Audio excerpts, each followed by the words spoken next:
Bonjour à tous, je vais vous parler d'une nouveauté qui va être très utile à tous ceux qui font de la prospection terrain et qui travaillent en fonction de secteurs ou d'îlots selon comment vous les appelez. De manière à capitaliser tout ce que vous allez pouvoir reprendre comme adresse et nom dans les différentes rues ou dans les différentes copropriétés, nous vous avons créé une fonction qui s'appelle Mes îlots. Vous arrivez sur le logiciel qui s'appelle aussi Marketing Direct. Donc, je vous inviterai pour l'utilisation postérieure plus poussée d'aller sur la formation de Marketing Direct. Là, on va parler de la création des îlots et de leur utilisation de base. Vous allez vous promener dans la rue, sur des copropriétés ou sur des villas selon. Vous allez relever de différentes manières les noms et les adresses des différentes personnes. Alors bien sûr, si ce sont des copropriétés, utilisez la manière moderne, c'est-à-dire téléphone et photos des différentes boîtes aux lettres. Vous allez donc vous créer des îlots ou des copropriétés. Alors je vais vous créer la première, puis une autre sur laquelle je sais que je vais travailler, et ensuite, à partir du moment où j'ai créé mes différents îlots, je vais travailler et lui donner les informations que j'ai traitées. Par exemple, à Loubaï, j'ai relevé un certain nombre de noms par entrée. Alors, je sais que je travaille sur cette rue-là, que la résidence s'appelle comme ça et qu'attention, elle a des entrées. Pour un problème de postage, de mailing par la poste, pensez à bien marquer le nom ou le numéro des entrées. Sinon, tous vos courriers de publipostage vont vous revenir en erreur. Je marque le code postal, la ville, etc. Si je veux que le système, de manière à ne pas avoir à recopier sans arrêt l'adresse, l'entrée, me recopie d'un client sur l'autre, ou d'un prospect sur l'autre, je vais double-cliquer et rendre la zone en rouge. Ensuite, là, je vais marquer le nom des différentes personnes. Hop, ok. J'en crée un nouveau, vous voyez, ça me garde l'adresse. J'en recopie une autre, etc., etc., etc. Je continue comme ça. Si je passe sur le fond de tange, que je n'ai pas décoché le rouge, bien entendu, vous devinez, le rouge va rester. Or, le fond de tange n'est pas à la même adresse. Je double-clique pour rendre les zones en blanc, quoique c'est toujours à hier. Je vais me garder hier en rouge. Je veux qu'il me garde monsieur, madame comme civilité. Je passe au fond de tange. Vous voyez, la zone devient blanche. Le fond de tange se trouve sur une autre avenue. Et je mets...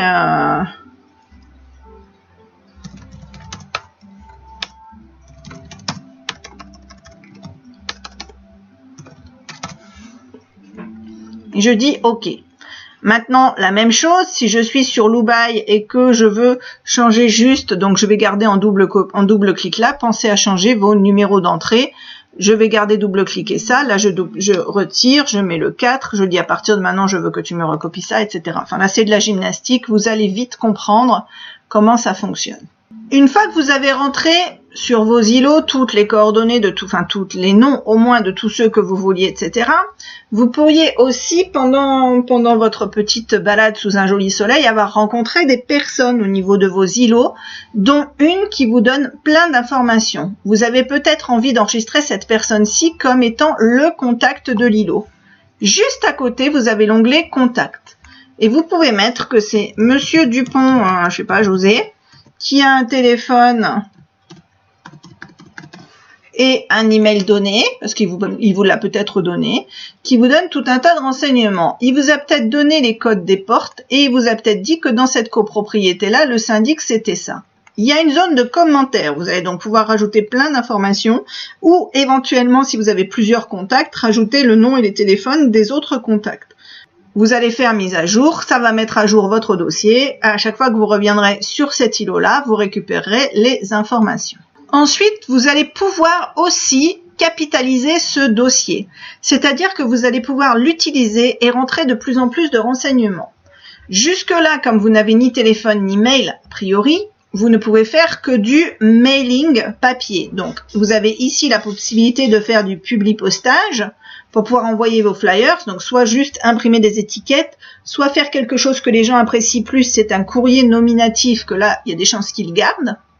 L'autre solution, c'est d'essayer de dire, je voudrais faire du phoning. Oui, il faut trouver les numéros de téléphone. Donc, si on se met sur la personne donnée, Vous cliquez sur le petit bouton annuaire. Le système va essayer de retrouver dans les pages blanches, ou en l'occurrence, vous allez voir pour moi, il ne me trouve pas dans les pages blanches, mais il me trouve dans les pages jaunes, le numéro de téléphone de la personne. Je clique, j'ai un numéro de téléphone qui s'affiche ici et son numéro de portable en dessous. Donc, dans une grande partie des cas, le système arrive à retrouver les informations. Ça vous permet éventuellement de vous faire votre fichier avec les numéros de téléphone et pouvoir appeler les gens. En l'occurrence, c'est un 06. Je pourrais, grâce à ce petit téléphone-là, lui faire un SMS. J'enregistre, bien sûr, à chaque fois que je fais des modifications.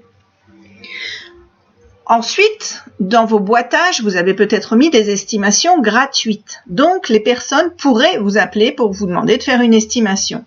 À nouveau, au lieu de perdre l'information, vous allez pouvoir venir utiliser tout cet espace-ci pour pouvoir préciser que la personne, au final, vous savez si c'est un propriétaire ou si c'est une locataire. Donc, vous allez cliquer sur le bon bouton. Vous vous trompez, il suffit de faire une remise à 0. Donc, vous allez mettre que c'est une propriétaire, qu'elle est dans un 4 pièces, que c'est un 80 mètres carrés, que vous avez fait l'estimation au final à 210 000 €. Et vous pouvez même ici avoir le lien vers l'estimation parce que en cliquant sur ce bouton associer un fichier d'estimation, vous allez pouvoir accrocher votre dossier d'estimation. Bien entendu, vous avez fait des modifications, vous remettez à jour. Quel est l'intérêt de remplir ça ?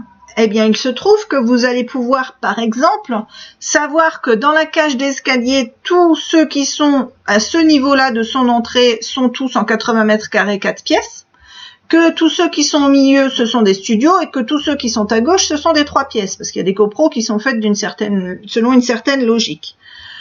Vous allez aussi donc pouvoir associer ces informations aux différents noms, et vous avez un acheteur qui lui ne veut que sur cet îlot et qu'il ne recherche que un 3 pièces ou un 4 pièces, qui veut un minimum de 70 à 80 mètres carrés. Pour le moment, on ne parle pas de budget. À partir du moment où vous mettez une des informations dans ce rectangle-là, le système va aller chercher. Si vous mettez que 3 pièces dans votre fichier, le système va aller rechercher tous ceux que vous suspectez être des 3 pièces ou dont vous êtes sûr que ce soit des 3 pièces. Et là, il vous reste le boulot de rentrée de mandat ou éventuellement un mandat de visite pour pouvoir aller visiter le bien. Puisque vous avez repéré que, par exemple, chez Madame Gir, le bien peut correspondre, vous savez pour X raisons qu'elle n'est pas là aujourd'hui. Par contre, vous savez que vous allez avoir rendez-vous visite pour pouvoir aller faire l'estimation. Vous devez la recontacter demain.